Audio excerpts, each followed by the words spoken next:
Hi there. Today we're diving into the methods used to calculate the probability of default or PD under Ind AS 109. Don't worry, it might sound technical, but we'll break it down step by step. Under Ind AS 109, PD is a critical part of estimating expected credit losses, ECL. Interestingly, this standard doesn't dictate a specific method for calculating PD. Instead, it gives flexibility to use reasonable, reliable, and forward-looking information. The choice of method often depends on factors like the type of financial instrument, the quality of data, and the operational capabilities of the entity. Now let's explore the common methods used to compute PD. First up is historical analysis. This method looks at past data to estimate future credit losses. For example, a bank might analyze how many personal loans defaulted over the last decade, considering economic trends like financial crises or booms.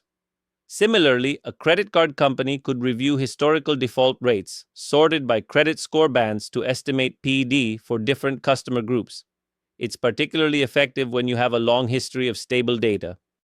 Next, we have migration analysis. This method tracks how financial instruments move between credit ratings over time, showing the likelihood of transitioning to default. For instance, an investment firm might study how often corporate bonds shift between ratings, eventually leading to default. Similarly, banks can use their internal rating systems to observe how commercial loans move across risk grades year after year. This approach is great for estimating PD over different time horizons. Another method is statistical modeling. This involves using tools like logistic regression, survival analysis, or even machine learning. These models combine borrower-specific variables like leverage ratios or cash flow with broader factors like GDP growth or unemployment rates. For example, a financial institution might use a logistic regression model to calculate PD for personal loans, or a fintech company could apply machine learning algorithms to predict default probabilities for its consumer lending portfolio. These models are powerful when you have rich data sets and the capability to handle complex analyses. Then, there are scorecard models. These assign scores to different risk factors, such as a borrower's credit history or loan-to-value ratio. For instance, a financial institution might develop a scorecard for small business loans, where points are assigned for factors like business age and cash flow. The total score links to a PD based on historical defaults within similar score ranges. It's a standardized approach often used in retail and small business lending.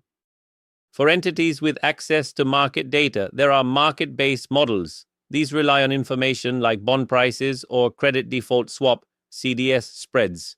For example, an analyst might estimate the PD of a corporate bond by studying the spread between its yield and that of a risk-free government bond. Similarly, wider CDS spreads can indicate higher PDs, reflecting the cost of insuring against default. These models are useful for real-time PD estimates, although market volatility can be a challenge. Sometimes data is scarce, or the situation is unique. That's where expert judgment comes in. This method involves relying on experienced professionals to estimate PD. For example, in specialized financing for infrastructure projects, experts consider sector risks, economic conditions, and project specifics to make an estimate.